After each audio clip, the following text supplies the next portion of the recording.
feeling like Dwayne "The Rock" Johnson right here with this the turtleneck. No, I noticed. Welcome, ladies and gentlemen, boys and girls, to another episode of the Bright Now podcast. We're recording this at 2:53 p.m. Eastern Time, and I wanted to start out the video by saying we hope our brothers and sisters in the Philippines are doing okay. This morning there was an earthquake of a 7.6 magnitude that hit the side of the island, also initiating a tsunami warning. Stay safe out there, guys. You know, we show a lot of support to those guys because they show a lot of support to us.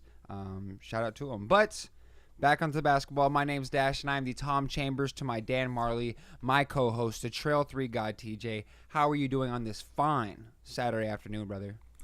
I feel like I'd be doing a little better if the Suns had gotten a win against the Nuggets last night. Of course, we're going to dive into that a little bit more, talking about the Suns games, just kind of how the season outlook for the Suns so far, kind of what we like, what we don't like. Then we're going to dive into who we think is actually for real in the West. Which of these teams, you know, it's been kind of some crazy movement in the standings. So we're going to break that down and then finish things off with our flour and soil. So starting with the Suns, through 19 games, we're 11-8 right now. 6th in the West and only 3.5 games back from the first seed. So even with it, there's been a lot of shaky moments for us, but very, very firmly placed in the standings and are in the playoff picture for sure. We're 7-3 in our last 10. Did just lose a couple of games back-to-back to the Raptors and the Nuggets. So not exactly what we wanted to see, but taking care of business in those first 7.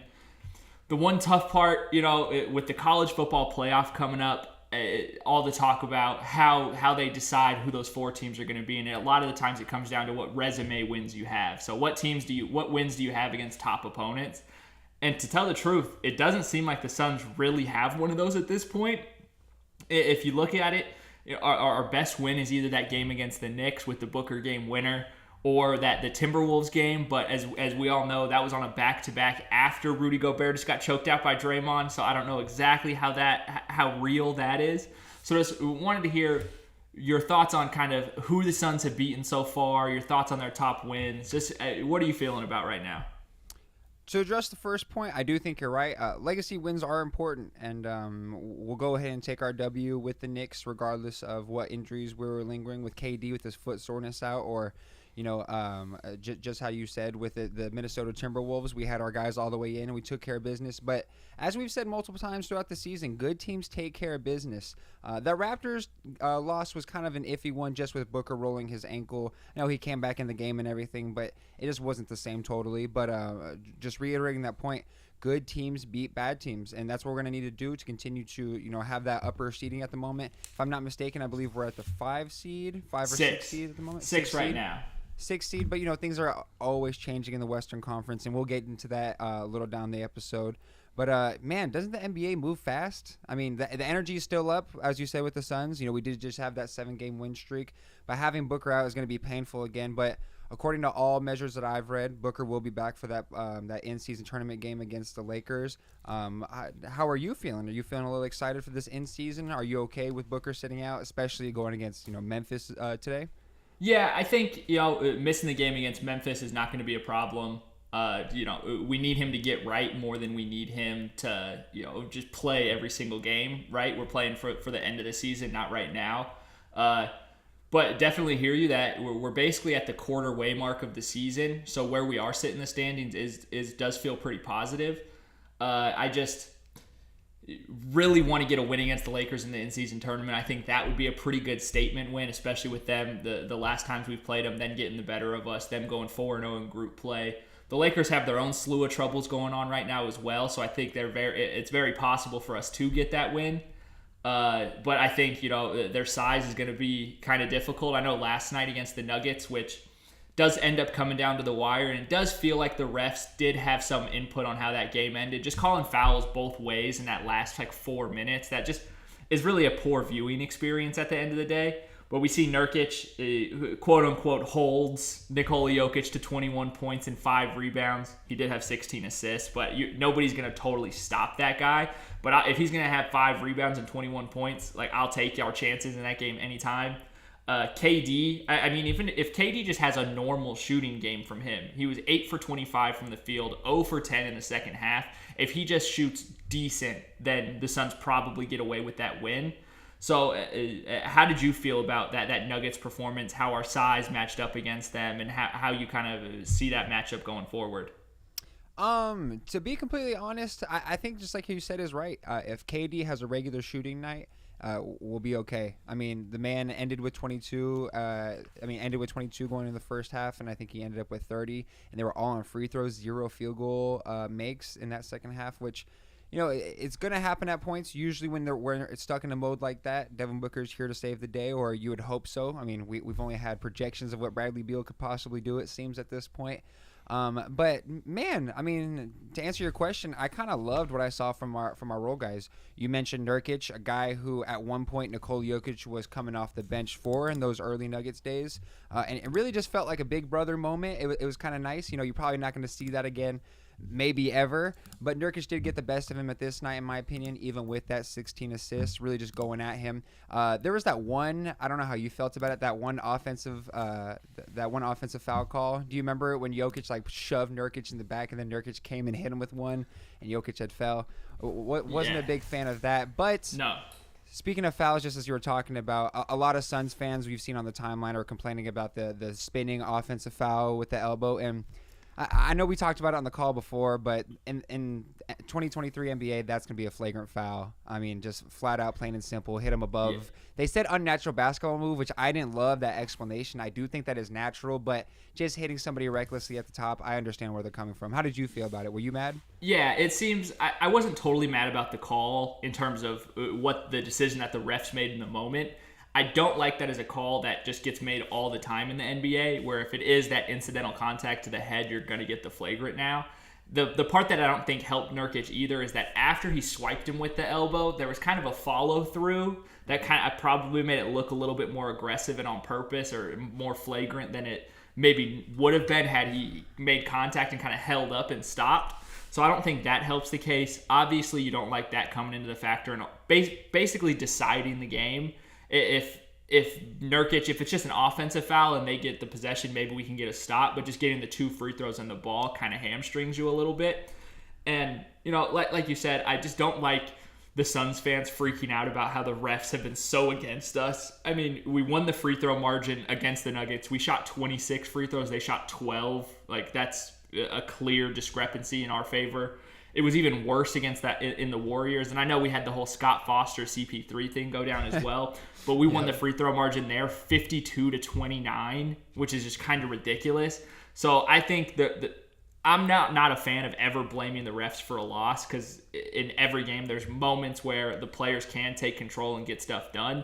I just don't like the stoppage of flow in the game and long-winded reviews where we're just watching the same play over and over, waiting for a decision, or just whistles on both ends of the floor for 3 minutes straight. It's just not an enjoyable viewing experience.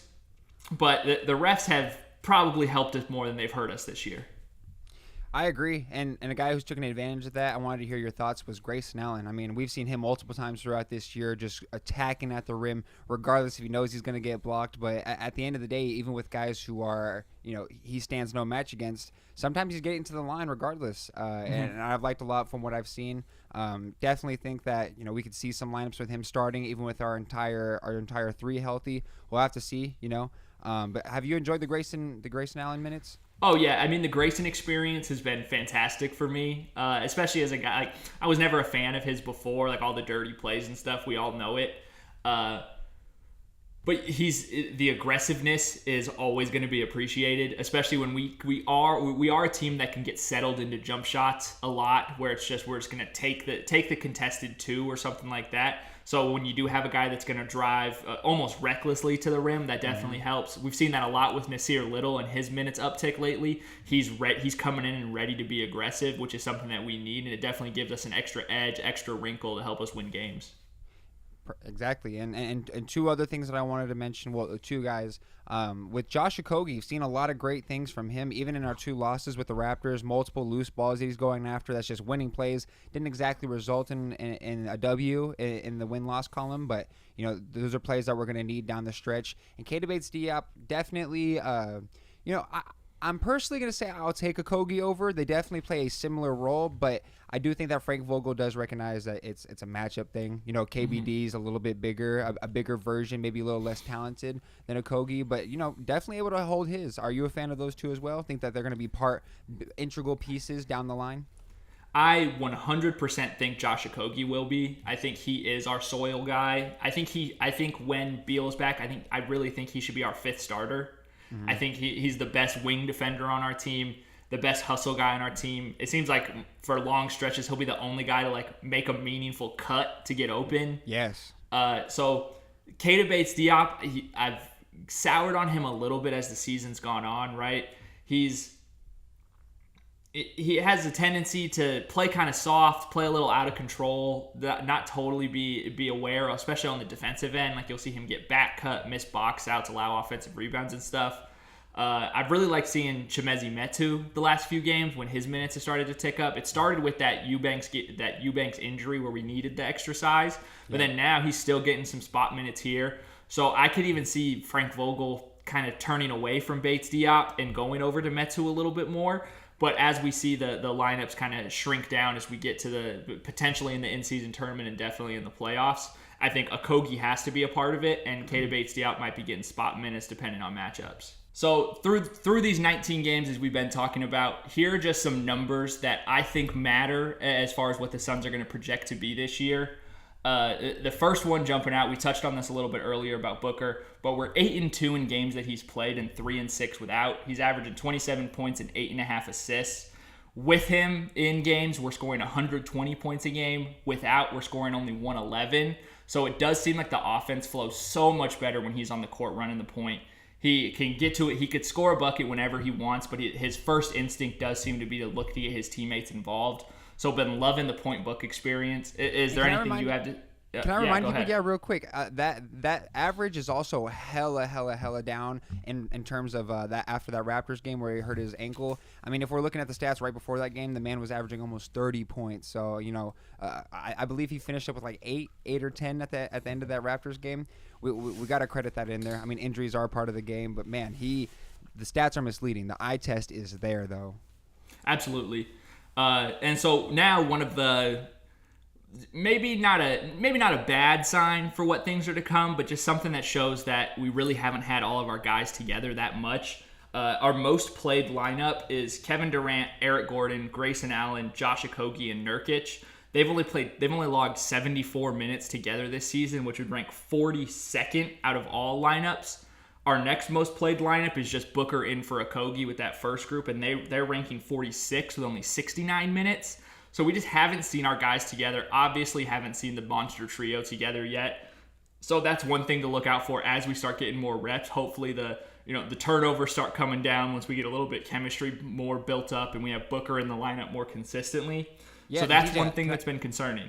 Can I throw something in real quick about the turnovers? I just wanted to say during the Sun stretch of when we started off 4-6, Phoenix had an atrocious 17 turnovers per game.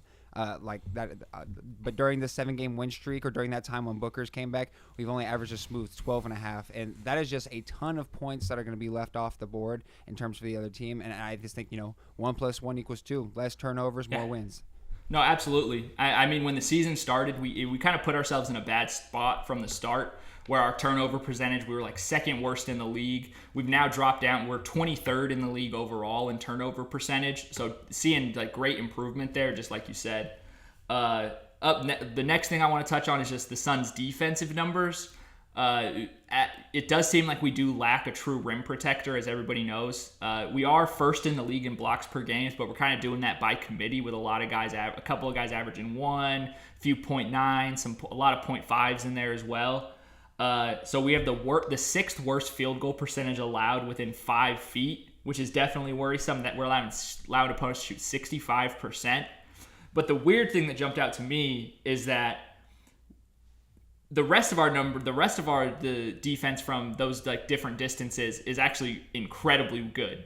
We're the 5th best from 5 to 9 feet, the 4th best from 10 to 14, and the 4th best from 20 to 24. So in that deeper mid-range area, we're really doing a good job defending teams. Great defending teams out at the 3-point line. Some of that does come to be a little streaky. Obviously, we haven't played a ton of great teams so far this season, but definitely means something to be holding teams to those lower percentages. Is there any thoughts you have on what the defense has looked like so far in these 19 games?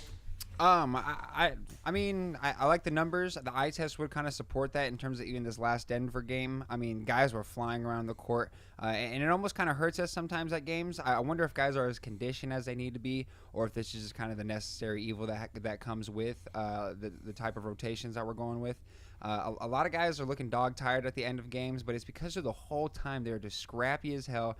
I'm really proud of this team. Even that last fourth quarter, I know it was kind of a blunder towards the end of that last 2 minutes. But man, it's a difference already from what we were saying. You know, there was a lot of times we're up, we're completely negative in the fourth quarter throughout all of our games, and we've just been slowly creeping away, chipping away. And I do think that has to do with a team chemistry thing, and just like how you said, guys need to get more minutes together. And I'm excited to see it. You know, if this is what 6th seed looks like with this much dysfunction, I'll take it. I'll honestly take it at this point. 100%. It does feel like there's moments where it's kind of felt like the sky is falling, and those are overreactions by us just being dedicated fans. But to think of how wrong a lot of things have gone, and for us to still be in the 6th seed right now, only 3.5 back, is amazing. As far as our just net rating number goes, we're 10th in net rating, 8th in offense, and 18th in defense. So we're definitely going to need to look for those defensive numbers to climb up. We just ran through those percentages, so there is a case to be made that, hey, if we can just buckle down a little bit in the paint, we might see some solid improvement there. And so one thing that in the advanced basketball community, the advanced statistics world, they talk about something called the 4 factors, which is maybe something you've seen on Basketball Reference. Also, shout out to those guys for providing all of our stats. They do incredible work over there. Shout out to Basketball Reference. But those main factors that lead to teams winning games are going to be your effective field goal percentage, your free throw percentage, along with the amount of attempts that you're able to drive, your turnovers, and your rebounding. So right now, in rebounding percentage, we're 7th in the league. Absolutely amazing, especially when we do think we don't have the biggest team in the world, so that's definitely positive. Guys are rebounding up from bigger than their height actually is. 23rd in team turnover percentage, as we just mentioned. So near the bottom of the league in that. Definitely need that to improve, but a lot of that is team chemistry. Barely any of these guys have played together more than 19 games, let alone even that this season with all the injuries we've seen. But then we're 5th in true shooting percentage. So to shooting the lights out, we get to the free throw line amazing. Those games with those large discrepancies definitely help kind of pad those numbers.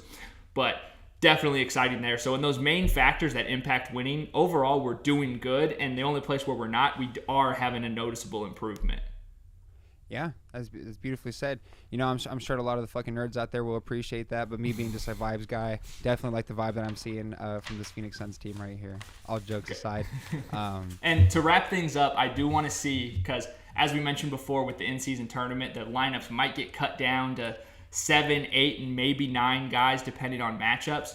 So I wanted to list out who I think our top 8 is. And I listed out 9 because I did include Beal on the first little bit, but then threw somebody on the end that I think should really be in the rotation. So obviously you got the usual suspects, Booker, KD, Beal. They're going to play. They're awesome. We just need those guys healthy.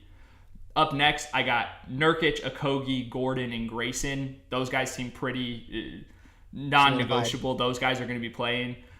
So it depends on. I prefer to see Okogie starting. I know some people are would rather have Grayson Allen out there. I think Eric Gordon is best coming off the bench. Mm-hmm. Obviously in his 16th NBA season, definitely want to kind of limit that. Let him just feast on bench units a little bit.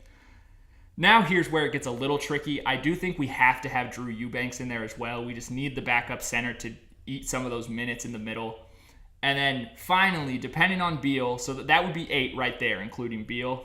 My 9th guy, I think it's Nasir Little. Ooh. So I kind of want to hear your thoughts on where you might disagree there. I think Nasir Little's, he's obviously shorter than Keita Bates-Diop, but he brings a lot extra strength and aggressiveness and seems like more versatile than Keita Bates-Diop is. So what are your thoughts there? Where would you slide him? I like that a lot. With Nasir Little, it just seems like, this was a team that was begging for depth all year, and you really want to see someone like that get some minutes, but it's just hard for me at the moment. So like you said, if it is a situation without Beal, I'm more than happy to have Nazir Little be that 8th guy. But it seems like with Beal, we're going to have more than enough scoring. And Nazir Little, a lot of his value comes from attacking that rim. And I do think that with all 3 out there, I think that Devin Booker has proven that he can attack the rim, unlike what people thought at the beginning of the year. We thought it was just a big mid-range fest, a big taking threes. And that's what makes him a 3-level scorer. He's able to do that. So, man, I love it. You have to have Eubanks in there, obviously. I think Nazir Little's going to have to get pushed out to the 9 spot, but I do like him there, and I do see him. Could you see him potentially being a trade piece in the future for something else? Would you like to see a point guard backup at any point? What are your feelings on that? That's been something that's been on my mind that I haven't addressed. If we are going to look for the trade market, I think it has to be for a point guard. That's definitely our weak spot as far as coming off the bench. Jordan Goodwin, I've really liked his minutes and what he's done for us, just being an innings eater at that position. But he's another score-first guy, and he doesn't do a great job of getting other people involved. So would love to see something like that get done. I would almost rather prefer we don't make any midseason trades. We've already had enough issues trying to get everybody to gel together, and just throwing another wrench into that doesn't seem like the move. And especially what solid point guards are really available that could make a difference. Like everyone knows Zach LaVine, DeRozan, Caruso, those guys are on the table right now. None of those guys answer any questions. Caruso would be a great add, but I also don't see them, settling for Nasir Little in that trade. No, I hear you. It does sound better in theory than in execution. The old Suns fan in me would even love to see. I'm not sure exactly what's going on with the mental health issues with this man, but Ricky Rubio would be an awesome person to bring back on the team. No, he's not super old. Ton of miles on the body just from playing since he was fucking 8 years old. It seems like professionally. Yeah. But I would love to have someone like that come off the bench for us. Don't know how realistic that is, but just shooting it out there. Did you have anything more you want to add on to the Suns for this topic? That really hits everything. Looking towards the in-season tournament, obviously we got to take care of business against the Lakers, and then see what happens with that Pelicans-Kings game. But if we can get past the Lakers, I think it's a pretty clear shot that we can easily get to the. Obviously, it's a one-team playoff. You one game, one knockout. You can win and survive in advance, right? But I do think it's realistic for us to get to the championship round in Vegas. I think you're right.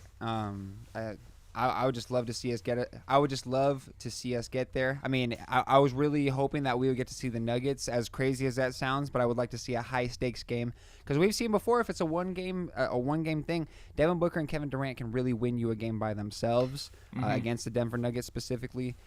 Really do want to go ahead and see how we match up against the Bucks or Celtics, getting crazy far ahead of ourselves, potentially seeing them in the finals. I mean, that's all we can pray for, but would have really liked to see that with some stakes high. Really excited to see how some of these younger guys do with there being something on the table, because we've seen guys like Kevin Durant, back-to-back finals MVPs, Devin Booker, 240 pieces in the finals against one of the greatest NBA players we've ever seen, Giannis Antetokounmpo. So I don't know. It's going to be very exciting times over here for Bright now as we're covering all this. Woo! Man, I cannot wait for this in-season tournament. If people recall, I was already hyped for it, but man, has the hype just increased. I'm really loving the teams that are in there. Can we touch on that real quick? Really going to enjoy having the Suns versus Phoenix right there. That's going to be an amazing experience. Well, I'm a real in-season tournament fan. You are. As you can see. As you could see, I did attend an in-season tournament game. Got to see that Hawks Pacers barn burner, 157 to 152. So the in-season tournament has totally won me over. I'm in. I will always be in for the rest of eternity. Keep it coming. Let's just keep finding ways to improve it, but definitely love what Adam Silver did. It's such a damn shame that so guys, just those loyal podcast listeners, we really wanted to drop an episode right after we had atrocious technical difficulties, but what a fucking phenomenal game. Can you just do 30 seconds on that game real quick, just your favorite highlights?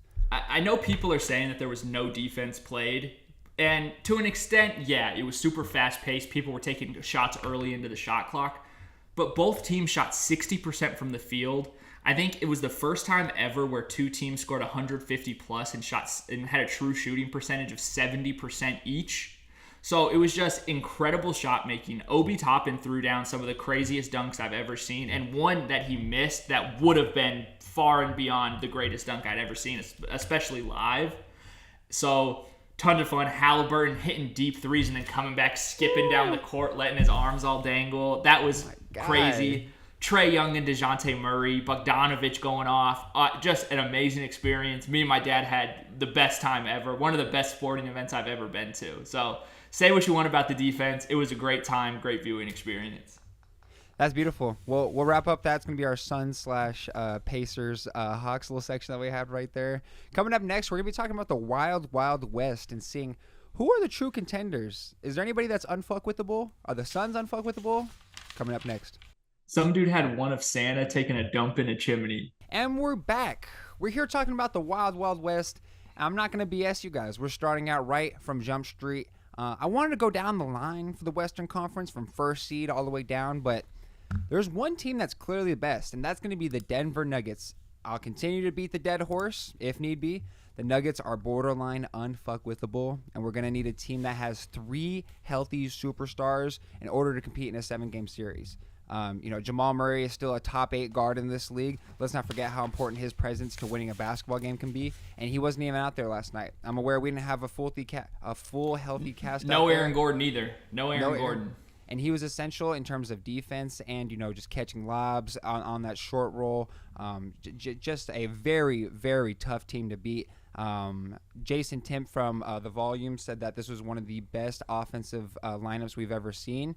And the numbers back it up, especially in the finals. We see guys, 2 guys averaging triple doubles. We see guys averaging double-digit points on some of the highest efficiency we've ever seen. So this is just really the team to beat. How do you feel about the Denver Nuggets and the position that the Nuggets are going against them?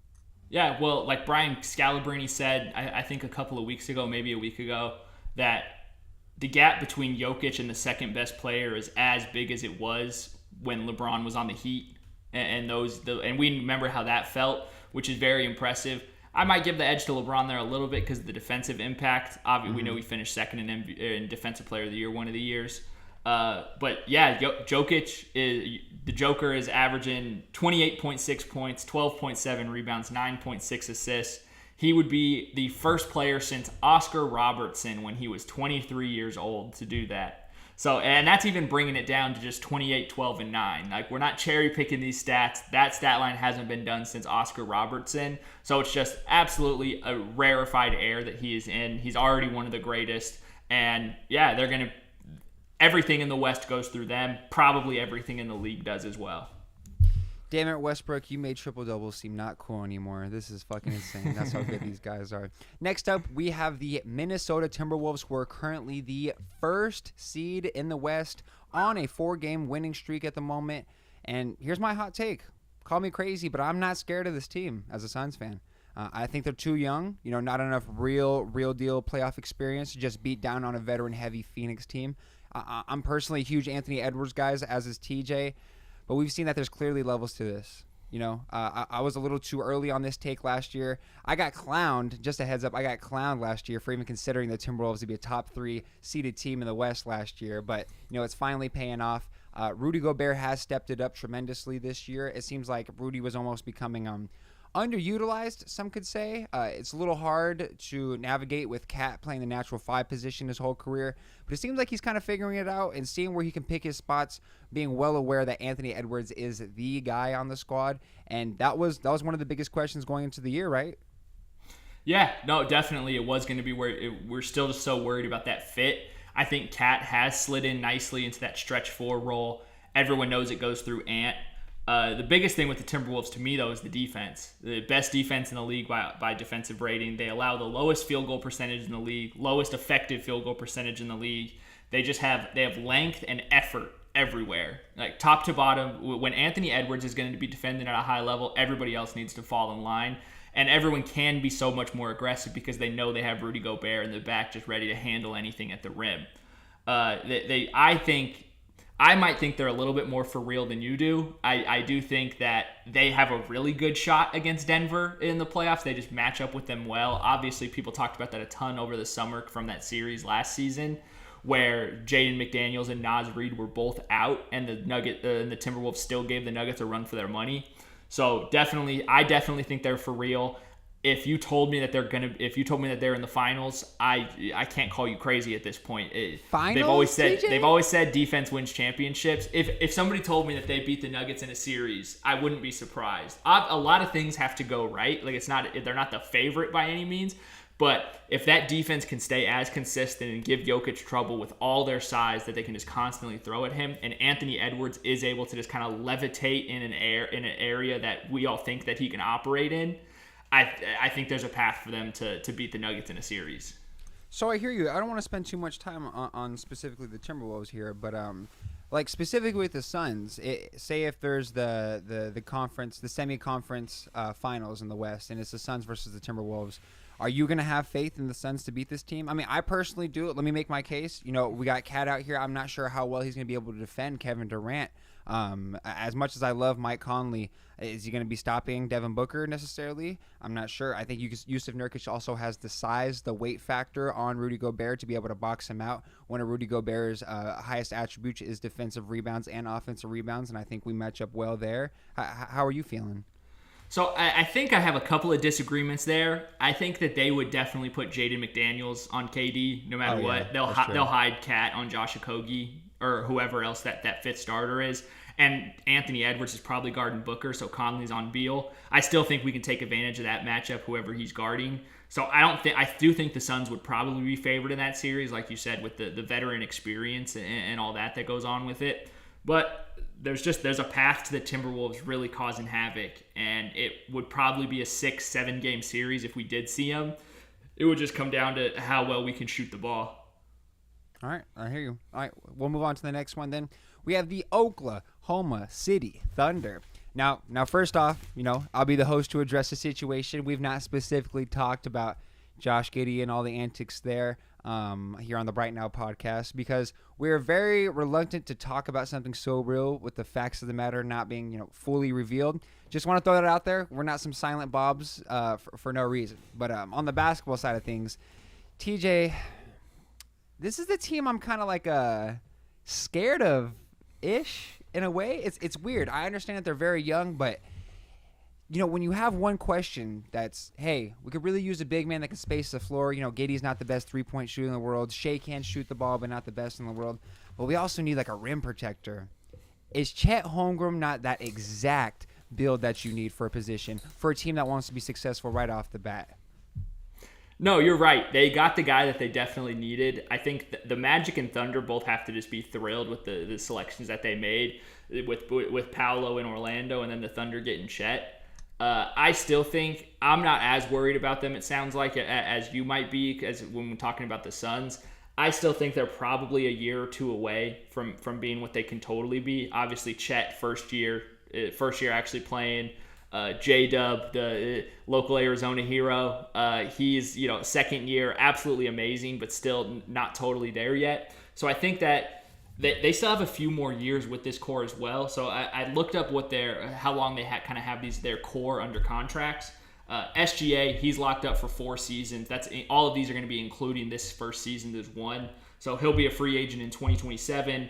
Dort, same thing. They got him down for 3 seasons plus a 1-year team option. Chet, 2 more years plus a team option, so that's 2026. Josh Giddey, 2 seasons, and then he'll be a restricted free agent. So that's going to be the first guy they'll have to make a decision on. And with the stuff going on, that decision might be made for them. Who knows what the hell is going to happen there. And then, like I mentioned, J-Dub, he's 2 seasons plus a team option as well. So they got these guys until at least 2026, SGA until 2027, along with Dort. They don't have to make a panic move right now. A lot of people are talking about them trying to be active in the trade market. I don't see why. Keep this together. Keep it going. See if you can make a cheeky playoff run here. I definitely think they're competing for a top 6 seed, but I still think they are just kind of the young, cute team and not so much the real contenders. I definitely understand why you feel that way, and I do think I agree for the most part. Give this team 1 more year. We have enough time space to give basically everybody on the roster 2 more years to gel together. I think this team can be extremely dangerous then, but just even looking at now, SGA being a guy who we saw in the Clippers that was just a bucket getter, a rookie over there. He's like, oh, he's kind of decent. going over here and working with Chris Paul, working on the craft of his game, working on how to draw fouls in a selling way, not necessarily in a flopping way, but selling the calls. And this man is averaging almost 31 points this year again, and doing on even less free throw attempts. And as the league progresses on, the whistle gets more and more heavy, so we'll see that probably have an uptick. And then, as you said, J-Dub himself had a game against us specifically, and I love his game, and I do think maybe this team. The reason why I'm scared is I feel like positionally, they could cook us in a lot of ways. Chet's going to bring out Nurkic. It's very difficult for Nurkic to defend on the perimeter out there. SGA is just phenomenal. You're not going to find a lot of guys that are going to guard him just in the league, period. And then Lou Dort, I think he could do a pretty damn good job on someone like Bradley Beal. Just not necessarily like more bulkier, has that lower sense of gravity, and that could really get into somebody like that. But I do think we would beat them in a 7-game series. Not someone I'd be thrilled, though, if we got matched up with them in the first round. Yeah, it's somebody that you're going to have to earn it against for sure. They're definitely not going to roll over, especially in a playoff series. One interesting sliding doors moment, which this may be the first time we have maybe some inside sources on some Suns history.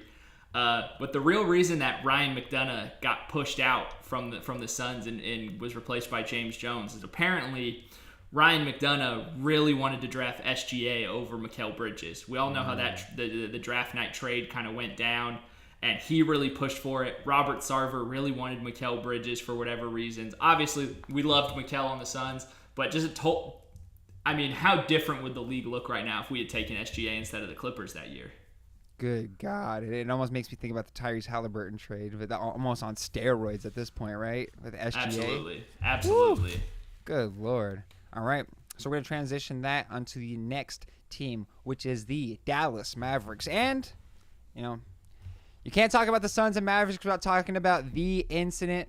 I'll address it. Luka, he forced the implosion of the best regular season Suns team of all time. Game 7 at home in front of Lil Wayne. I got it. But I don't think this new and improved playmaking version of Booker is going to allow that to happen. Because if we reflect back on that time, a big reason that game swung that way was because of the denial for Booker to get his shit off. He wasn't able to spoon food his teammates necessarily as he has learned to now. It was more of relying on them to make the correct decisions according to the defensive rotations on the double teams, and a lot of guys just weren't ready for that action. I think Booker has fully upgraded and embraced that role of being a point guard, picking up what he needed to from CP3 in terms of how to dissect defenses, just to a point of no return. How do you feel about the new and improved Mavericks against the new and improved Suns? Does Grant Williams addition scare you at all? Does the Kyrie Irving addition scare you at all? I'm personally going to take KD over Kyrie Irving as my second option. How are you feeling? I don't think the Dallas Mavericks are for real.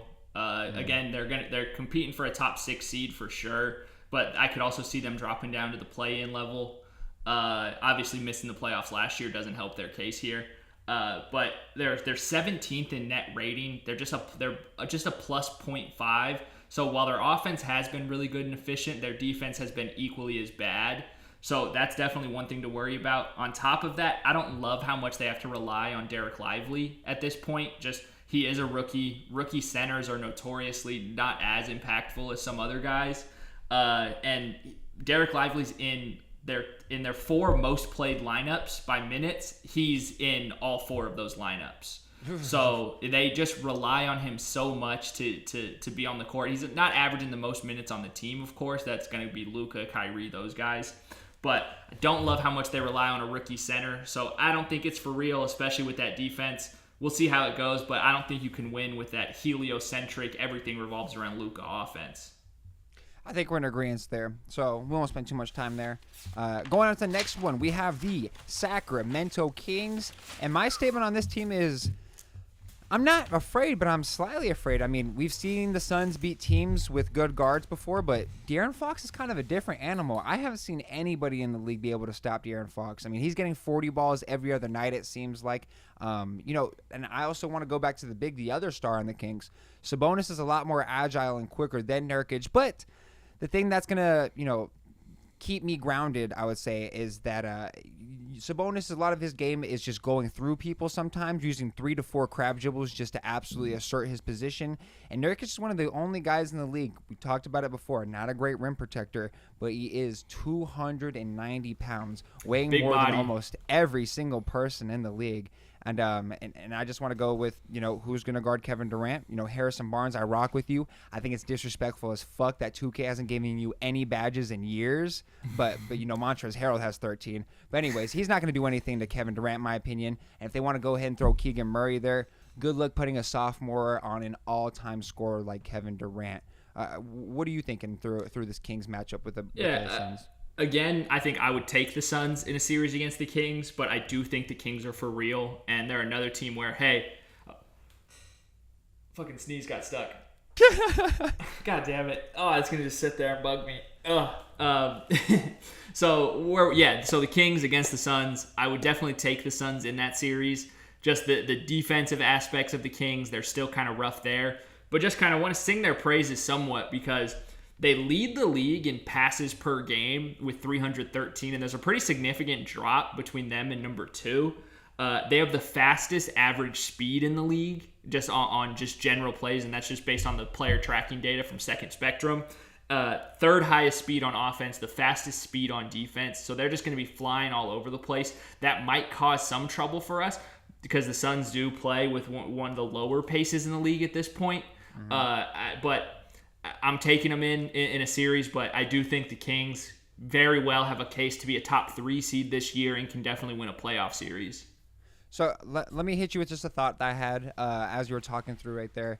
I also do feel fairly confident with the Suns beating them, but statistically all year the Suns have been hot ass in the fourth quarter, and I don't have the Kings stats right up in front of my face, but I know last year they have been phenomenal in the fourth quarter. We've seen this year they came back from, I want to say 25 against the Warriors. Malik Monk had that absolutely insane halfway floater, halfway bank shot going down the lane, and I just don't know. I want to ask you, TJ, are you a little bit scared about the fourth quarter blunders that the Suns have, and if they were to get matched up in a 7-game series, say if they're playing with their food and they even leave it close in the fourth quarter against the Kings?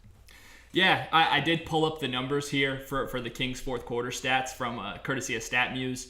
Average 26.5 points, 10 rebounds, shooting 46% from the field, 35% from 3. Those numbers we can probably expect for them to tick up somewhat. But as a team, that's a really solid fourth quarter showing. I know I had made that short video, that little TikTok talking about the Suns' fourth quarter woes and where we've really struggled. Hopefully we could see some improvement in that as we face the real the long stretch of the season that we still have ahead of us.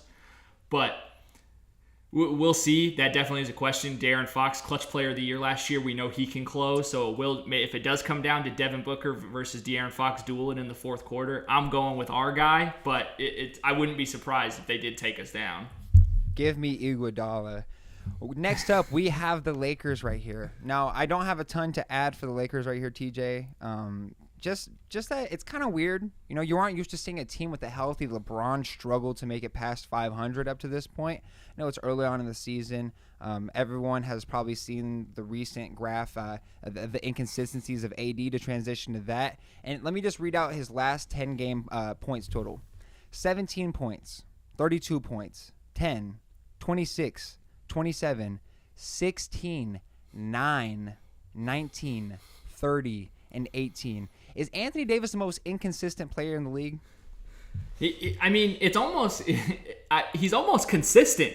He's so inconsistent. He's actually consistent at this point. Yes. Like if you can just chart it that well and predict it that well, like you're consistently inconsistent. And I think that's definitely where it falls. The one point I had about the Lakers is like LeBron is still second on the team in minutes. They haven't found any way to really take the load off. He averaged, I think just from watching the games, he averages like 15 looks of disapproval at D'Angelo Russell in any given game. It seems no matter what, every 5 minutes he's giving D'Angelo Russell some sort of look like that has his hands up, just complete disapproval. D'Angelo Russell is getting traded this season. Mark my words, 100. He is not going to be on the team come the playoffs. Kyrie ? I don't think Dallas does that. And especially since Mark Cuban's holding on to basketball operations even through this sale. Sounds like he really loves Kyrie in some of the interviews I've heard him do. So I don't think they would part ways with him just yet. But I mean, the Lakers, we just saw them get mollywopped by the Sixers and the Thunder. Like, they are just at this point, if the season ends today, I legitimately just think they're a bad team.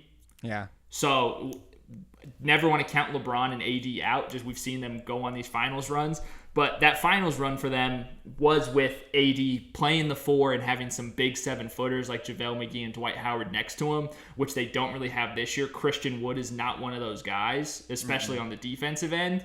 So I'm out on the Lakers. I think that we could beat them in a series. We'll see what happens in the in-season tournament. We're probably going to end up eating our words, just the shit that we talked about them. But we both also hate the Lakers, so I'm fine with it.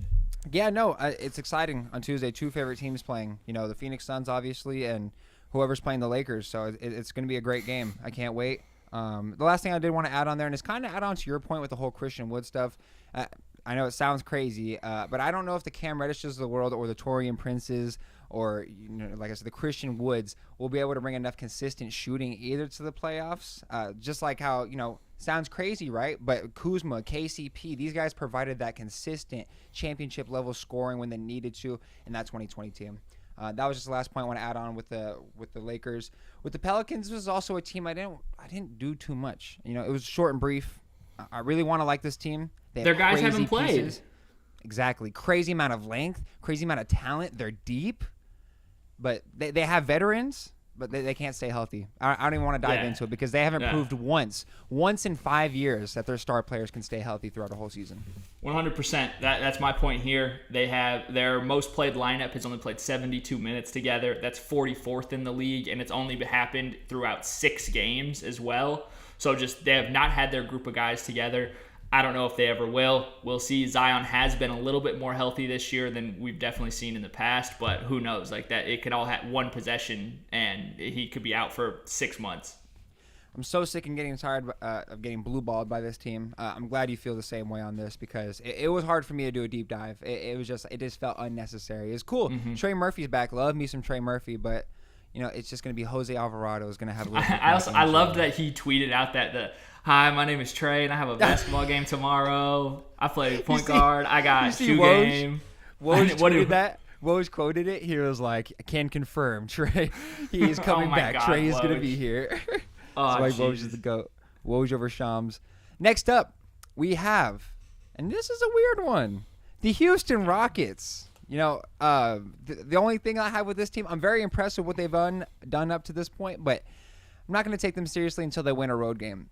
I think they've lost about 7 road games out of the 7 that they've played. And, this just might be a case of the 22-23 Jazz. Some very talented dude on the rosters with a coach that's proven to be able to win some games here and there, but just might be too young and exist within the timeline where the West is just too fucking stacked for them to make any noise. Another point I want to add is shout out to Şengün. I feel like me and you have been some real gooners on this side since day one. We've been wanting him to be the guy that has the ball, be the hub of the offense, and it's really cool to see, especially with him being so athletic, kind of underratedly athletic. Did you see that Kyrie sneaky athletic, athletic. Knows how to play the game right. Yeah, crafty high IQ guy. I think Houston is the most fun surprise of the season, especially considered last year where I would refuse to turn a Rockets game on. Mm-hmm. It was just bad basketball.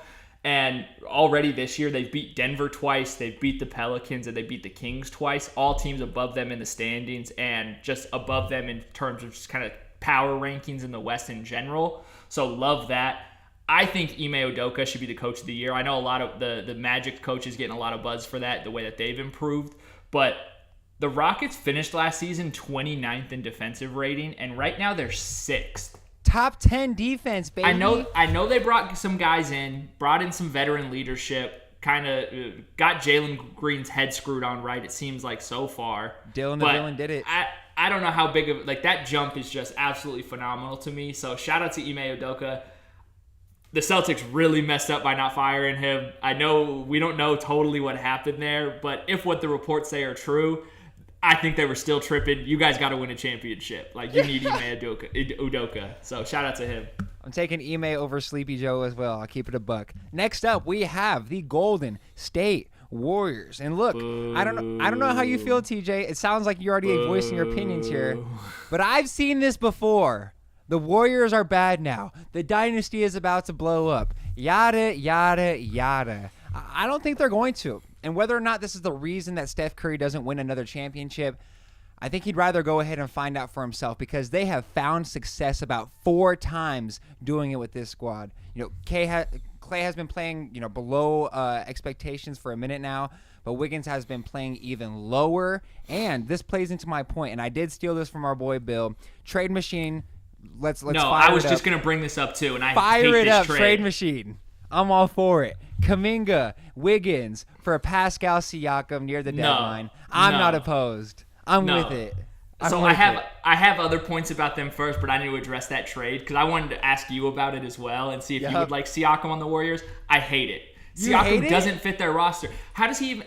Who's their starting? You're going to start Draymond and Pascal Siakam. Pascal Siakam can't play the 3 for long stretches. He's a 4. He's a power forward. If he's not a power forward, I don't know what one is. He's called a winner, is what he's called. Put him at any position. We saw him with the 2019 Raptors. He can play the 3 if he doesn't solve be. it. If they could get him and just play him the Dario Saric minutes, But I also think Dario Saric has been amazing for them in the games that I've seen. He's probably been their second best player, if we really want to be honest. If we really want to cut it down. You might be right. So I don't think Siakam fixes their problems. I do think, though, that it's either trade Clay or die. It's one of those. It's you either die a hero or you live long enough to see yourself become a villain. If they keep Clay, and I get it, you want to keep the Splash Brothers together. You want to keep Draymond there as well. They're going to have a statue out front of the arena. All that stuff is fine and dandy. They're still going to get a statue if you trade him this year. So you might as well try to compete with Steph Curry. He's still playing at such a high level and will continue to do so. Unless you could talk Clay into retiring right now, I don't see a path to them actually competing this year outside of a bigger trade than Pascal Siakam. I hear you, but I mean, as I want to count them out, TJ. I really do. I promise. I've just seen the superpowers of Curry's too many times, and even though he's 35 now, I still think he's got enough in the tank. I don't know. With the whole Clay situation, we've seen him make it work even with that 2022 era.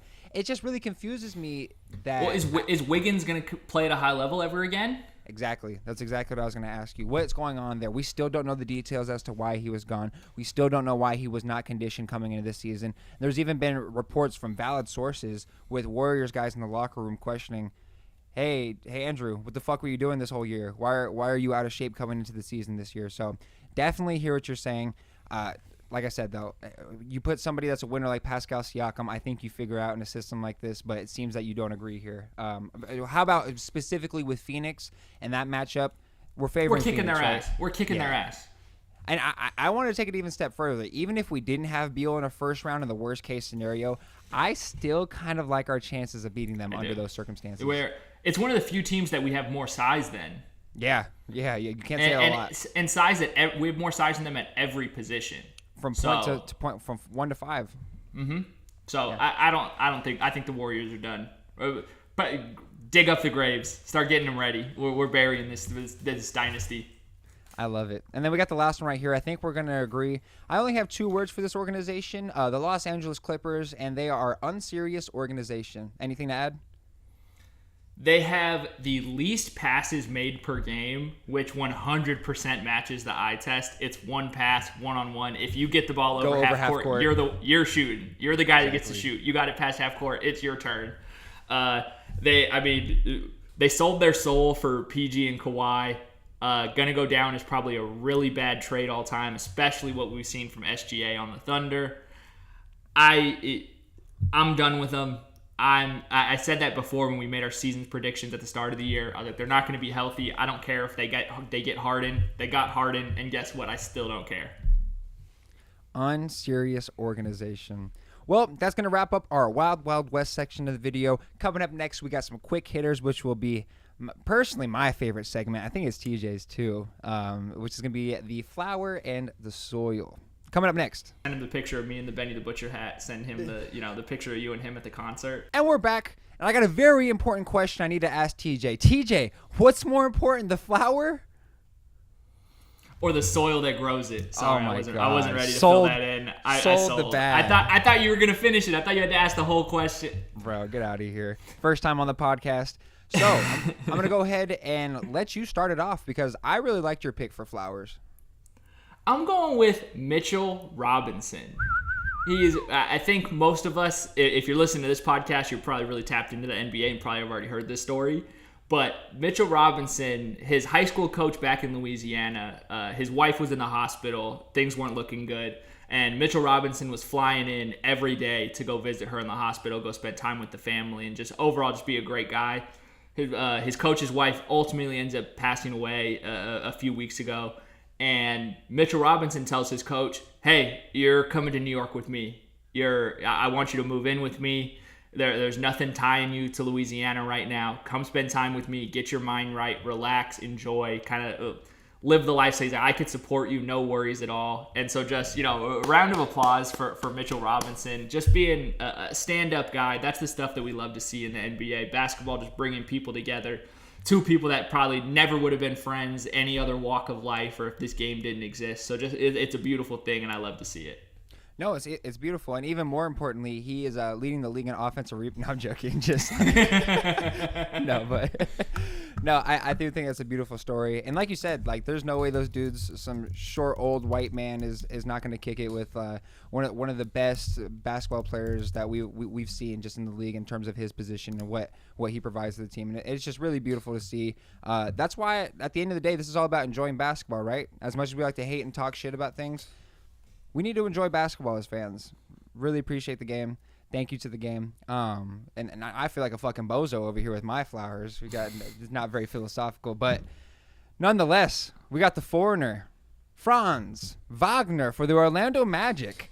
This last week, Franz averaged 30.5 points, 7 rebounds, 4.5 assists, shooting 67% from the field while leading his team, along with Paolo and the rest of the guys, to a 9-game win streak. TJ, talk to me. Are you a fan of his offense, how he rolls off the ball, how he has that connection with his brother Mo Wagner, the undeniable chemistry off the pick and rolls? How do you feel? Awesome. So fun to watch, and they get after you on defense. Just the Magic are a ton of fun to watch compared to what they had been the last few years or most of my life as an NBA fan. You don't miss the Vucevic days? The Vucevic and Aaron Gordon days? I do not. I miss the Dwight Howard days. I was a big Dwight Howard guy, as you know. Big Dwight guy. Still? We're going to need to cut that.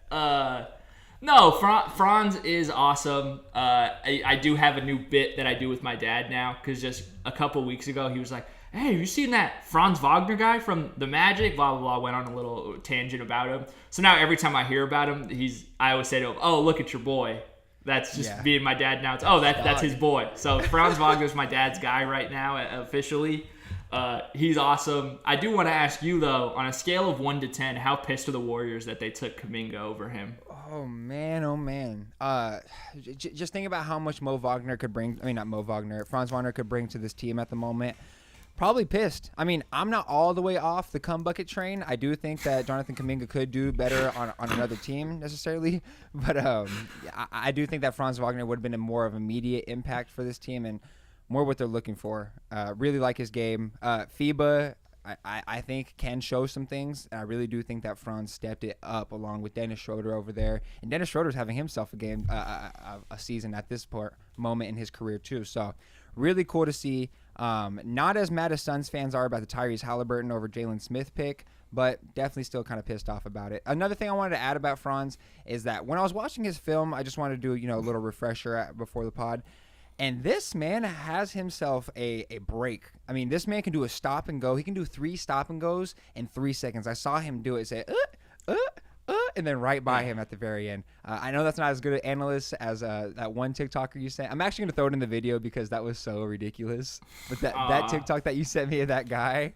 Yeah, I felt bad. It just wasn't a breakdown. It was just a guy getting buckets, and he was like, oh, look at this crap. I was like, dude. That's What are we talking about, man? What are we talking about? Appreciate it. I like enjoying basketball. I hope that guy's doing well. He's got a good following going on. We're not going to talk about his name. That's just rude. No. But yeah, no, that shit was corny. I'm sorry, man. It was. I might cut that out. But anyway, but to stick with Franz, I think that he can even continue to be a better passer. 4.5 assists isn't getting you out of your chair, but it's not nothing. The flashes were there, but it's them winning games at the moment. So I mean, don't fix what's not broken. Keep on playing your game, Franz. Really enjoying what I'm seeing for Orlando. Anything to add, or would you like to go ahead and do your soil, my guy? I'd like to go into my soil guy because it ties in a little bit with yours. Sticking with the Orlando Magic, I'm going with Jalen Suggs. Yeah. There's a lot of been kind of a up and down start to his career as far as just fans' perception of him as a player, but just an absolute dominant soil guy. He, watch breaking down the film of that Celtics game. He can get a steal off Brown, go down the other way and knock down a three. He's blocking shots at a really good rate. The Magic, they aren't there yet, but they are building. They're on the path and they're building it the right way through defense, and a lot of that is because of Jalen Suggs. Just in his last, go ahead. Are they OKC of the East? Probably the OKC of the East, if not a little bit better, because it is on the defensive end of things. I might give the edge to I might like the Magic a little bit more in a serious conversation. But in Jalen Suggs' last 3 games, he had 15 points, 3 steals, 2 blocks, 4 assists. Next game, 22 points, 2 steals, 3 assists. 12 points, 2 blocks, 1 steal, 5 rebounds. Those stars are looking filthy. Exactly. So that's what they need him to do. They don't need him to score the shit out of the ball. When he does chip in 22 points, that's just an absolute bonus. But he's a real high energy guy. Seems like a great culture guy. Love what they're building in Orlando. And it's beautiful to see someone, picked at such a high, spot in the draft lottery, turn out to know his role. Not everybody's going to be the Steph Currys of the world. Not everybody's going to be the Trae Youngs of the world, the people running the show. So it's really cool to see someone like that truly embrace a role where it makes himself valuable on the court. And he's probably going to be on this team for a long time. Big culture guys, just as you said. Very happy to see guys who are able to shift the narrative of their career in a positive manner. Even if it is a quote-unquote, downgrade of what the expectations were, really stepping up, making himself valuable on the court.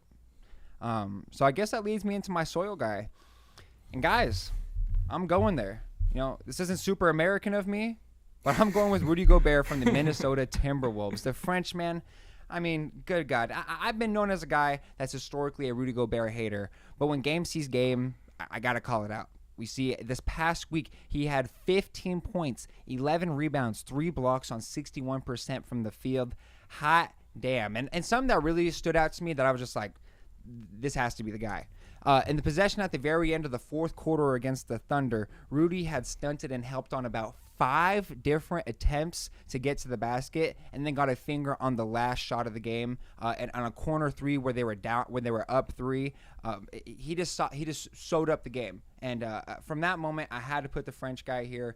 He's really showing that his value is there, and there was a reason why he's had 3 Defensive Player of the Years that he's won. But so that brings me to my next question, TJ. Do you think Rudy Gobert will get more, less, or equal respect as Ben Wallace all-time by the future basketball community that respects defense? So I kind of have 2 answers. I think he should get the same amount of respect. He should be treated as that high level of a defender. We've seen the amount of Defensive Player of the Years he has. The difference is that the title team with that Pistons team just not having a superstar and really winning off defense, headlined by Ben Wallace, that may give him a slight edge to some people. I don't think it should be a crazy amount as far as just individual defenders. They're on the same level. But I do think, realistically, he's going to get way less respect because of the way that they go about it. I don't like clowning on it, but when he cried after not making the All-Star team, he gets put in a chokehold by another player and really doesn't do nothing about it. Probably for the best, honestly, in terms of don't get suspended, don't get a crazy fine or anything. I think he still got fined $25,000, which is stupid. But the Ben Wallace image is just like the supreme tough guy, doesn't care about anything else but winning and competing, and that's not really the narrative that follows Rudy Gobert. So unless there's a shift in that perspective on how people view him, maybe we'll get to there. But I do think, the casual NBA fan is always going to hold Ben Wallace in a little bit higher regard. And I think you're right there. Ben Wallace is, like I said, cooler vibe. He's more. I was as a joke at first, but it is a more American. It seems like the vibes from him. He seems like he gets along with his teammates a lot more. Rudy Gobert has just been known historically not to get along with his other superstars.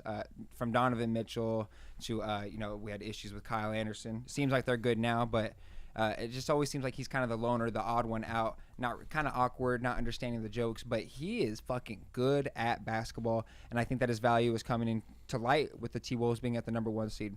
I think that's going to wrap it up for this podcast of the Bright Now, episode 9. We're about to be double digits, baby. We're going in ham. Love doing them still so far, so I hope TJ feels the same way. Absolutely. Any concluding thoughts here?